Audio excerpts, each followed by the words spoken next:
You're listening to a Frequency Podcast Network production. Hey, it's Jordan. Before we serve up this week's episode of In This Economy, I wanted to remind you, you can get these episodes 2 days early every Thursday by subscribing or following In This Economy in its own podcast feed, wherever you get podcasts. Plus, you will get some bonus episodes as we go, including one that's there already if you want to check it out, that features myself and producer Steph Phillips chatting about why the heck we did this thing in the first place. For now, of course, you'll find every episode here on Saturdays. But if you want it early and you like the show, we hope you'll find us over there and give us a follow. Enjoy the show. You have one unheard message. I am finding it harder and harder to be able to go out and have fun with my friends because everything costs so much and my salary does not go far. That's Mo. They work in marketing in Vancouver, and they called us with a money problem.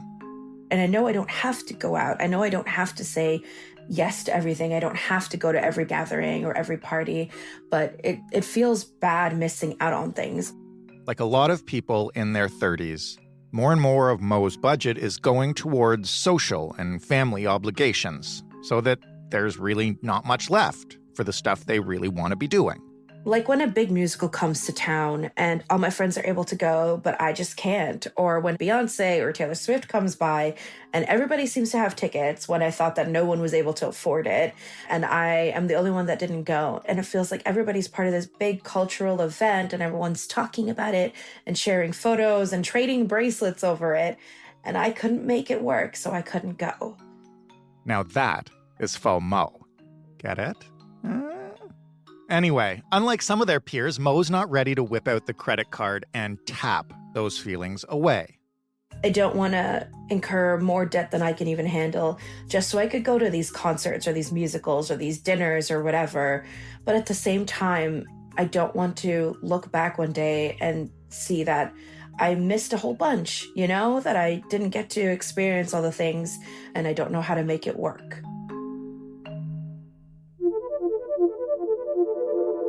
This is what Mo is asking us. Is it possible to have a social life, a full social life in this economy? Is there a way to have fun without ditching your financial goals or racking up credit card debt? I'm Jordan Heath Rawlings. You are listening to In This Economy, a show that helps you understand the systems that create our money problems, from grocery bills and mortgage renewals to Taylor Swift concert tickets without the financial regret that comes with them.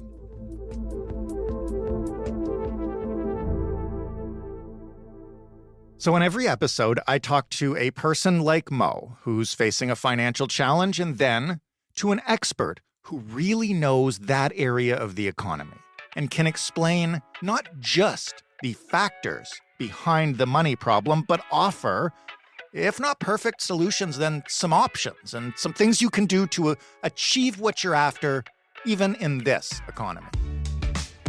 We all have jobs because we need to pay the bills.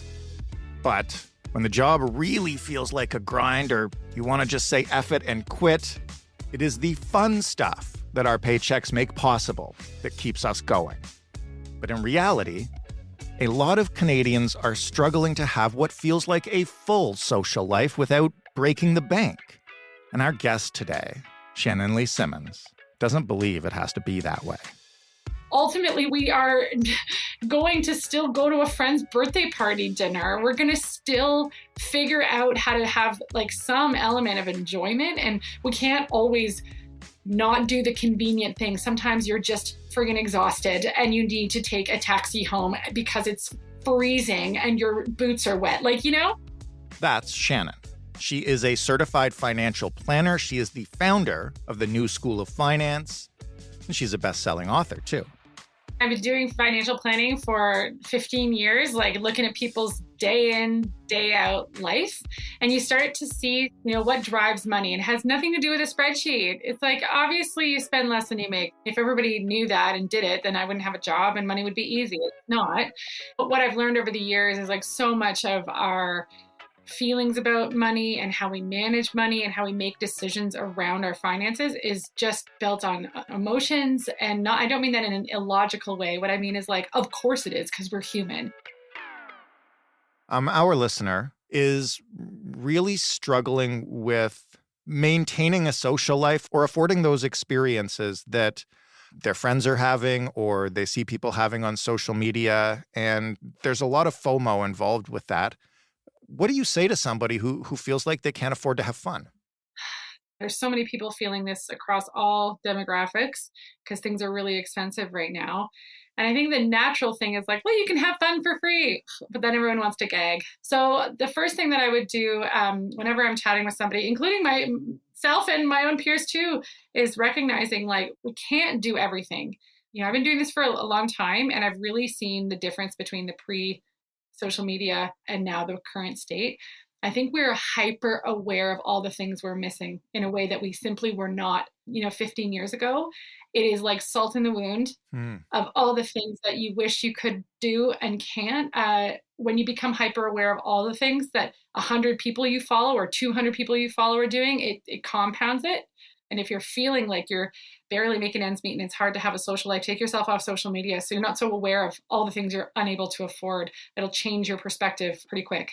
We're going to talk about what algorithms can do to you a little later. First, though, the first question I had down was like, Shannon, do you think it's possible to have fun in this economy? But you just said, I could tell you like it's possible to have fun for free, but then you would gag. So why? Why would I gag? Yeah, I think it is possible to have fun for free. I mean, there's so many people in the world that do that. What it really is how do you make it okay with yourself? So if you're in a financial situation that's very different from your peers, I'd have a hard look at that because they're having fun in a way that maybe you can't keep up with. It's not a way of saying like get new friends, but maybe recognizing that and then also finding people in addition, not instead of the, initial group that are in the same sort of financial sphere as you, who are having fun for free, who are doing the free things in the place that they live, who are happy to go to a park and go for a walk instead of go for a beer. And like, it doesn't feel like settling if you are doing it with people who are also just as excited to be there as you. So look at the people around you. That's what's making you feel like you can't have fun because the only way they have fun is to spend money. You've got a concept called inadequacy influence. Yeah. Tell me what it is and how it applies here. It is innately human to compare yourself.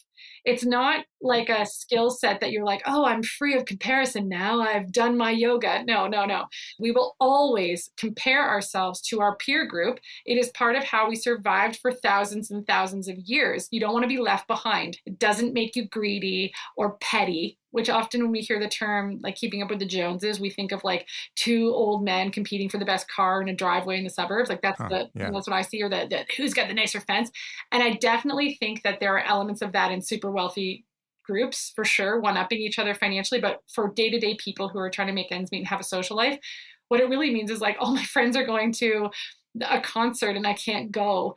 And the inadequacy influence plays into that because sometimes when we feel like we're not good enough, that it starts to creep into other areas of our life and make us feel inadequate overall. Like, okay, I can't afford this concert. Well, what choices have I made? What regrets do I have? Why don't I have a better job that I can afford these tickets? Why didn't I go to a better school? Exactly. And so you start feeling inadequate in a whole bunch of areas of your life, even though, we can just look at this like a concert and like you're making a really good financial decision if you don't go and you can't afford it. And instead of being proud of that decision, it just bleeds into a lack of confidence and inadequacy overall.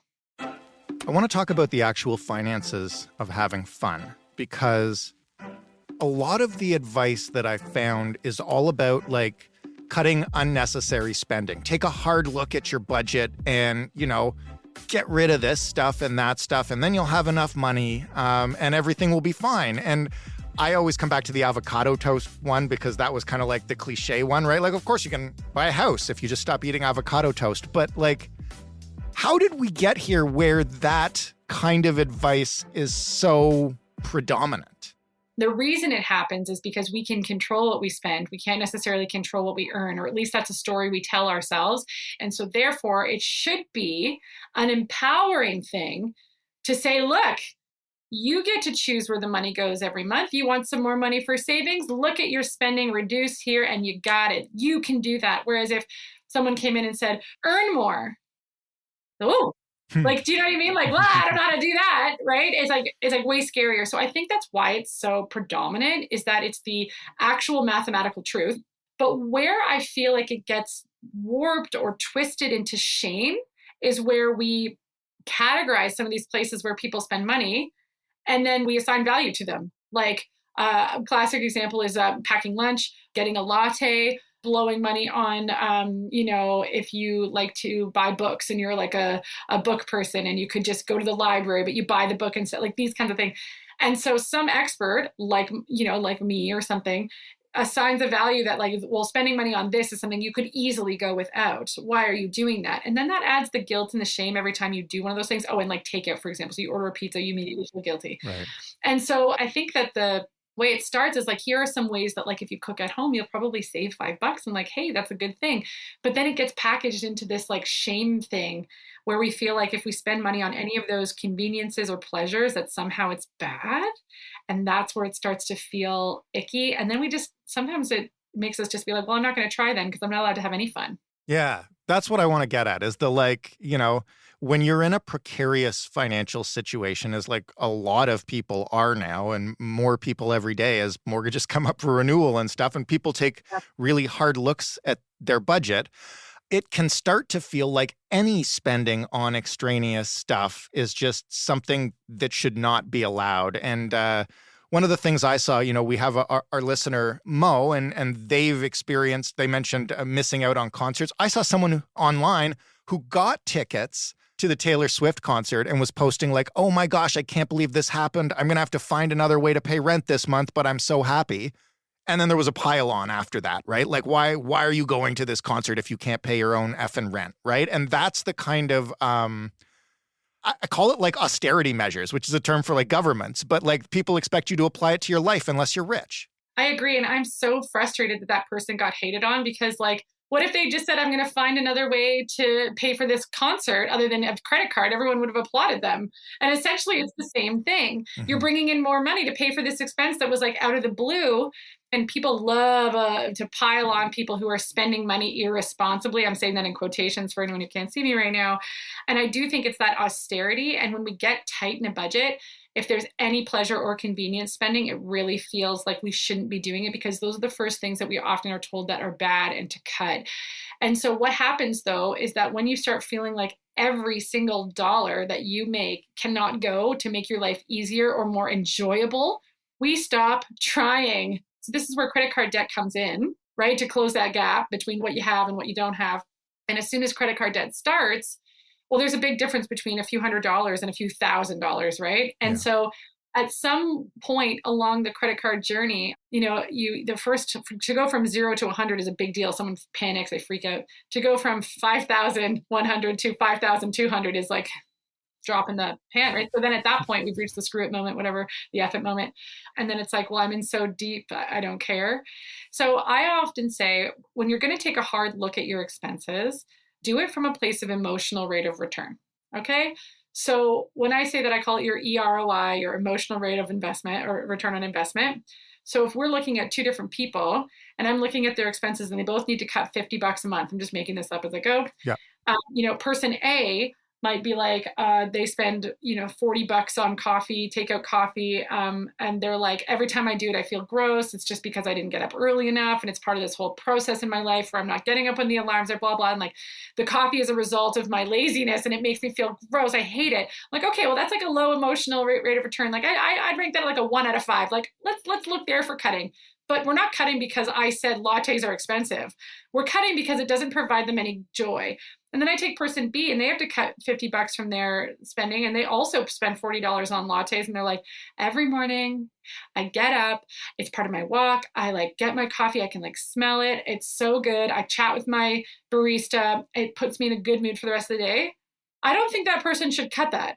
I think we need to find something else in their budget that is a lower emotional rate of return for them that'll be easier to let go of, right? And so not everybody is the same. And so by saying that you need to just cut lattes because they're bad, well, some people will be like, yeah, that's right. And some people will be like, how dare you? Like, that's part of my joy. And and as we get tighter and tighter in our budgets, we only have so much money to bring joy from. Let's make sure it counts. And I think a lot of that comes down to saying no to other things that are sort of like socially not acceptable to say no to. Like what? Like I find, so for anyone that's listening I talk to clients every single day about their finances. So I see these anecdotal trends, and something that has been consistent for over a decade for me are things like social obligatory spending.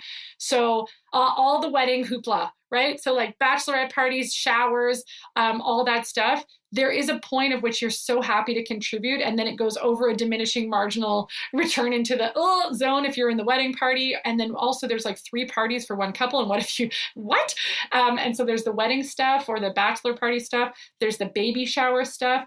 There's the, it's the holidays and everyone in my family decides that $100 a person or $50 a person is the right amount, but like, I can't do that. So now I feel like I'm somehow beholden to this ridiculous budget for these gifts that I can't do. So gifting. And then if you're a parent, the kids' birthday parties, like, it's just like a thing that happens. You don't want to send your kid to a birthday party with nothing, but you don't even know this kid. They're going to rip it open, never play with it again. It's like, it just feels like money that you are obliged to spend, but there's zero joy in it. And you don't even see the benefit of doing it in the first place, but you feel like you must spend it. Right. And I think that's the kind of spending that people will prioritize over stuff that maybe will bring them joy because they're afraid of being seen as selfish and they're afraid of being seen as not a team player. And that comes back to that whole evolutionary thing of like keeping up with your people is like, you don't want to be selfish and seen as unkind, even though you're just sort of self-protecting. How do we say no to those kind of obligations? Either A, if we're serious about not spending money in ways that don't bring us joy, or B, and you just can't afford it. Like, do you have a script that can explain it here? Yeah, I have. Well, this is sort of my rule book or playbook, if you will, for having like money conversations that are awkward. Number one, get over yourself. You have to be vulnerable and honest with whoever it is. And if you actually care about their feelings, then they probably care about you too, right? So number one, you're going to have to get vulnerable. Number two, make sure that like everyone is like eaten and is hydrated. That sounds funny, but like springing a money conversation with a disappointing outcome on somebody out of left field or by text or last minute, that's also not cool. Like you tell someone you're going to be there and then last minute bail, and then get angry because they're like, why are they angry? Because you last minute bailed. Like you should have told them a while ago that you couldn't afford it. And then 3, I often say like when approaching it, just be like, literally say what you're doing. I am running tight right now. I am trying not to go into debt, or I am trying to pay debt off, or I have no savings and I need to build an emergency account so I can sleep at night. Like, what are you trying to do in your financial life that this person maybe didn't know? And when you actually outline, I'm trying to do this thing, people are like, oh, wow, I should do that too, or like me too, or whatever. Like, I'm trying to do this. I cannot say yes to everything. I'm going to this concert and I've already committed to myself that I'm going to do some things that are like joyful here. And if I do that, then I can't do this because I cannot say yes to everything. I hope you understand. And then the last piece is, how can we still celebrate X or still make this special, even if I can't do the thing financially that we originally planned? Like, what else is possible? And so if you come in with it like, hey, this is what I'm doing. B, these are why I can't do all the things. C, this is what I'm trying to prioritize for this reason. And for like, what else can we do? I would be hard pressed to find, and you do that not the day of, I would be hard pressed to find somebody who would clap back at you. Yeah. And I think what's happened as a result of some of those really brave conversations is the person on the receiving line is like, oh, A, I didn't realize. Thank you for telling me. B, let's change the whole thing. I'm going to go do this really expensive birthday thing with these 2 friends that wanted to also do it. And then let's have a big old party afterwards at a normal place or like whatever. And it can be that. And then everyone has to just be okay with it. I want to get really practical here for a second when we look at the emotional return on investment. And we have someone like Mo where they're staring at a really tight budget and they're probably now hopefully thinking about what brings them joy. How do you want someone to go about that? Would you suggest they sit down and literally look through like their expenses for a month and give everything like a 1 to 5 score and adjust accordingly? Yeah, like literally that's chapter 6 of Worry Free Money. It's a yes. There we go. So that is my hard look at your finances, is a line by line audit of where your money is going and what are the things that are dragging you down that you could set a boundary around, and being really specific about it. Like highlighting the transactions that you don't even remember. That's a huge thing. And that happens now with tapping.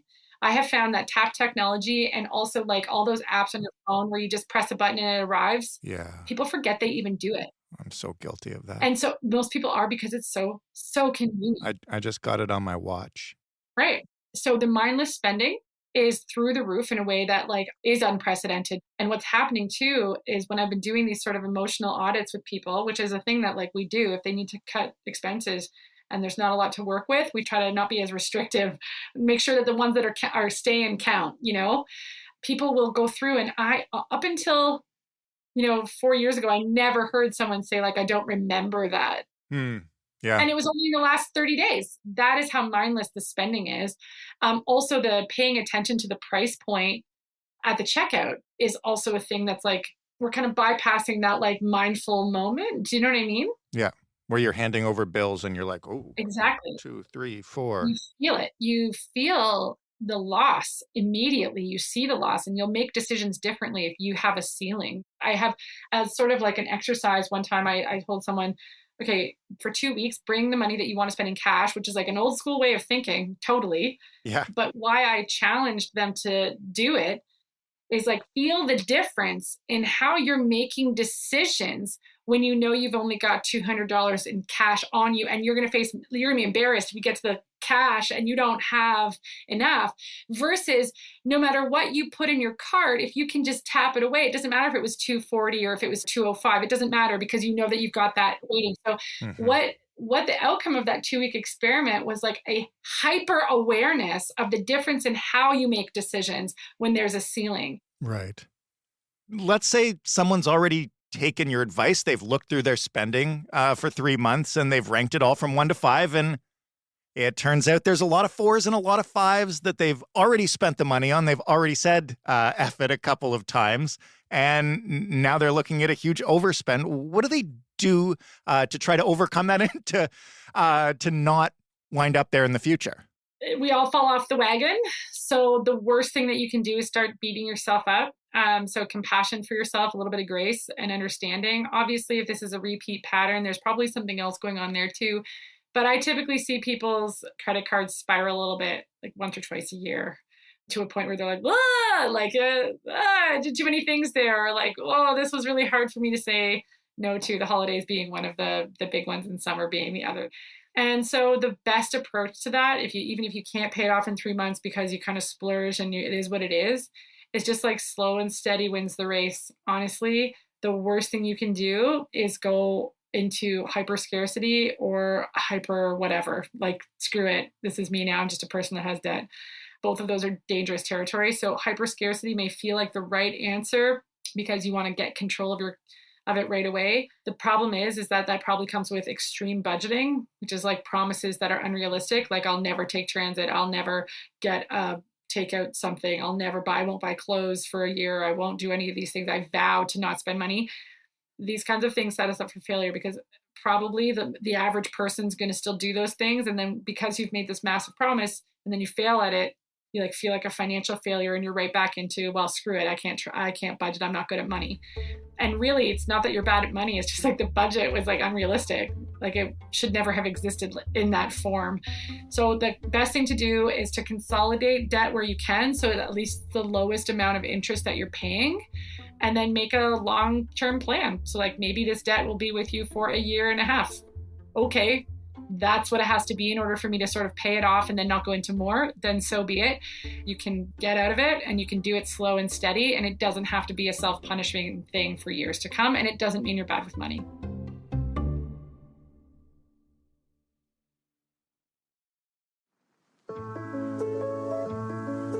I want to ask you about social media, because you talked about it earlier, and the whole keeping up with the Joneses type thing. This show is about how nobody or many of us feel like we can no longer afford the things that our parents could easily afford, or the things that are part of like what we imagine a normal life to be, and it feels so out of reach. I also wonder if our perception of what should be within reach has been warped. Like, I think like, oh yeah, I should be able to afford what my parents afforded. But then I think back, like my parents were not going on European vacations. My parents were not like eating lunch out every day. And maybe I'm just misunderstanding what a normal life should be. I have so many things to say on that. Number one, having your own home, the backyard with no other relatives living with you. This is a blip in history in the Western world, right? Our very first episode of this show was about co-ownership of a home. And that was the point one of our guests made. It's just like, where did this come from? Where did this come from? So it came from a big, huge boom after the war in the West anyways, and two incomes, and housing prices didn't really catch up with that for quite some time, right? So you had two people working out of nowhere in like the 80s and the 90s and stuff, and then they bought a house. If you look back to the patterns of income, it was 4 times their income, not 10 times the income of a house, which is what it kind of is now, the affordability index. So we grew up with that, with no other people in the house. But again, it's a warped vision of like what that is. Like a trip with your family was like camping. Like we even see the comedies from like the 80s and 90s, like a family camper van. Like no one's flying anywhere. No one's doing that kind of stuff. Like maybe you went to a different province. Maybe you went to the US for whatever. You drove across the border. Mm-hmm. And I think it comes back to that social media piece of like being hyper aware of all the things that so many people who aren't really supposed to be in your social sphere. I shouldn't know what people like 5 blocks away from me are doing with their kids for March break. But somehow, because I met that mom at a thing 5 years ago, and then I followed her, I like know what she's up to, and I see her, like, do you know what I mean? Like, it's like too much for our brain. Yeah. And so I'm like, oh, are my kids missing out because they didn't go apple picking? Like, you know what I mean? When I might not have even thought about apple picking in the first place, but now I feel like I need to I have to like take them apple picking, or else they're like missing out on some like key experience. How does that impact our perception of fun when we're talking about like, you know, when Mo's talking about like, I don't know if I can have a social life because I'm seeing people do X, Y, and Z. Like, how does it impact your day-to-day FOMO? I do feel like it warps our version of what fun is, first of all, and what is necessary in order to have fun. And then number 2, being hyper aware of what you're not doing makes your current situation feel unfun, even if it's not. And so I don't know that I can have a social life. I would maybe translate that into, I don't know that I have an Instagrammable life that is like the same as the people that I am supposed to be similar to. That is like what, and I'm not taking away from what Mo's experienced. I'm completely validating it. And social media is the problem. It makes us hyper aware of what we can't do, so that what we can do doesn't feel fun anymore.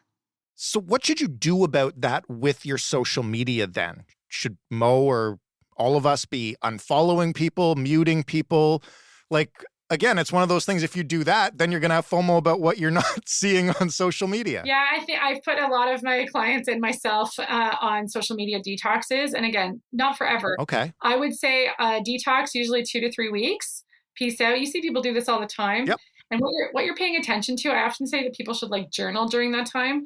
The withdrawal will usually go away after like 6 or 7 days. And remarkably, what people report back is that they're like, I can't drop this forever because there's like a social aspect to this now that is like so ingrained in our day-to-day life. I feel like a Luddite if I don't have it. However, when you do a detox, it brings you hyper aware again of like, wow, maybe my life isn't actually boring. I actually do enjoy the things that I am able to do, even though that, you know, of course I wish I could do more, but man, social media is really ratcheting that resentment up.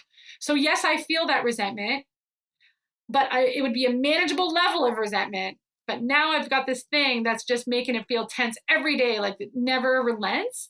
And so when you remind yourself of that, sometimes when it happens to you again, you can be like, oh, hello, darkness, my old friend. Like you can experience it, breathe it in and let it go, because you understand the algorithm is like impacting me right now.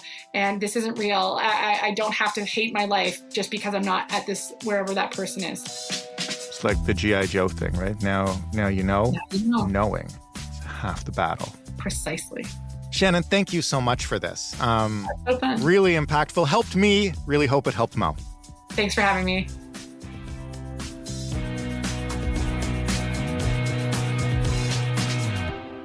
Thanks so much to Shannon for helping us figure out how to inject more joy into our monthly budgets. But before you go and splurge on whatever Taylor tickets you can find, or before you start canceling all your family invites, let's lay out what you got to do. First, as Shannon said, get a snapshot of where your money's been going. Look through the last month of your expenses, or even the past 3. Do you recognize all those purchases? Which ones were necessary? Which ones were for fun? And which ones did you make almost unconsciously? Shannon recommends ranking your expenses from 1 to 5 on the happiness scale, and you can exclude the necessary ones like food and shelter and transportation. Once you've gone line by line, start crunching the data. What spending made you the happiest, both in the moment and when you think back on it now? Look at your budget and see where you can cut those 1s and 2s to make more room for the stuff and experiences that resonated with you. Number 2, if you've been feeling a lot of FOMO lately, reflect on where that's coming from. Is it that your friends were all doing something in real life and you couldn't afford to go? Or is it that you've been scrolling through Instagram and TikTok a lot lately and you've seen vacation videos and home reno videos, and that's got you feeling like you should be able to do that? If it's that, then you need to consider changing up your feed.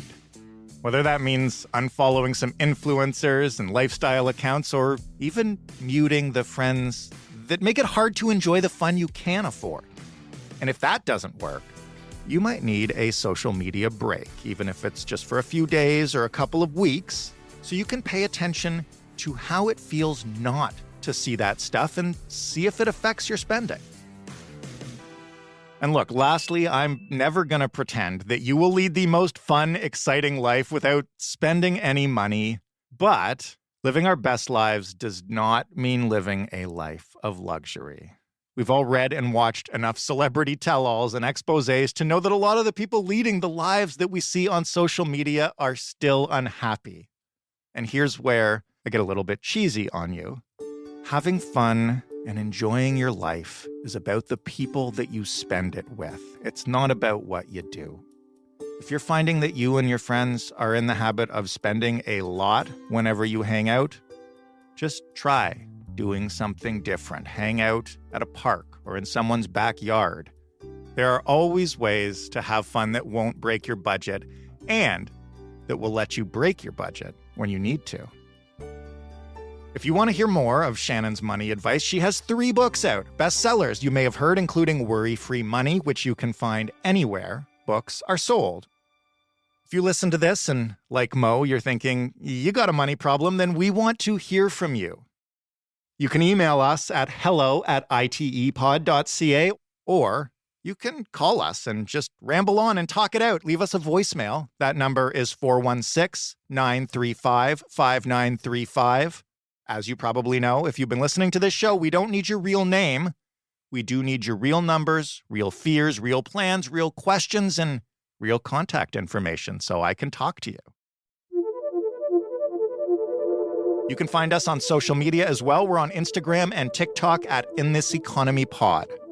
If you want more of this show, if you want us to keep at this, you need to share us with anybody and everybody you can find. Word of mouth is how these podcasts grow. The best way to help us out, aside from just telling all your friends or even taking their phones and subscribing them to our feed, is to rate and review this podcast in every podcast app that'll let you do it. I am your host and your executive producer, Jordan Heath Rawlings. This episode was written and produced by Ali Graham. The sound design was done by Robin Edgar. Story editing by Stephanie Phillips. Mary Jubrin is our digital editor. Diana Kay is our manager of business development. And altogether, we're the Frequency Podcast Network. Thank you once again for listening. We will talk to you next week on In This Economy.